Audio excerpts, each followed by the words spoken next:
Mel Kiper's first-round mock draft, he released it on Thursday, as number 1 guy, as you go by the numbers, it's Myles Garrett out of the SEC. The number 5, that's how many SEC players are in his top 10. How about the number 6? Different SEC schools represented in his first-round mock draft, and 6 from Alabama. 14 total players from the SEC.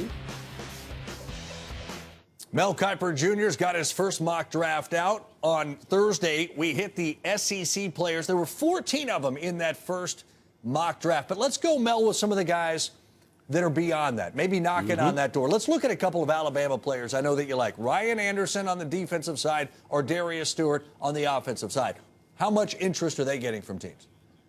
Ryan Anderson at one point was in the top 25 big board. I didn't think Darius Stewart would come out, but he did. I think he's going to have a chance to be a second-round pick. Maybe could get into the late first, but I think Ryan Anderson, his nose for the football, his pass rush ability, always shows up big at key moments. Dari, one of the most underrated, unheralded player on that defense. I mean, he was a big-time stud week after week, making plays, impact plays. So I think Ryan Anderson in a second round, are you kidding me? I go back to when Ricky Jackson came out of Pitt, was a second-round pick of the Saints, and you said, how can that happen? Well, sometimes it happens. I think Ryan Anderson, second round, or Darius Stewart, second round, will be real good picks for somebody. All right, let's go to Auburn then, their obvious in-state rival there. Carl Lawson, a force on the defensive side, battled health issues, I know, throughout much of his career. Where are teams looking at him?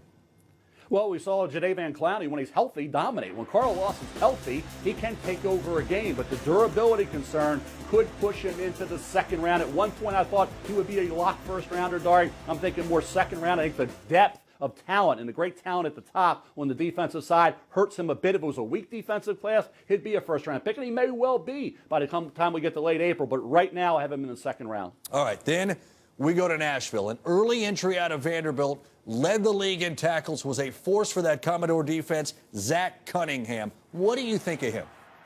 Takes great angles. I mean, this is a guy very athletic, fast to the football, and a guy that week in and week out was racking up 10-plus tackles. Now, when you watched him, like I say, taking the proper angle, staying on his feet, getting through traffic very easily, and making plays, whether he's blocking kicks, whatever, intercepting passes, batting down. He is doing it all, and I think from an athletic standpoint, he should test out very well. He, too, like we talked about second round, Zach Cunningham at that point in the draft would be very attractive.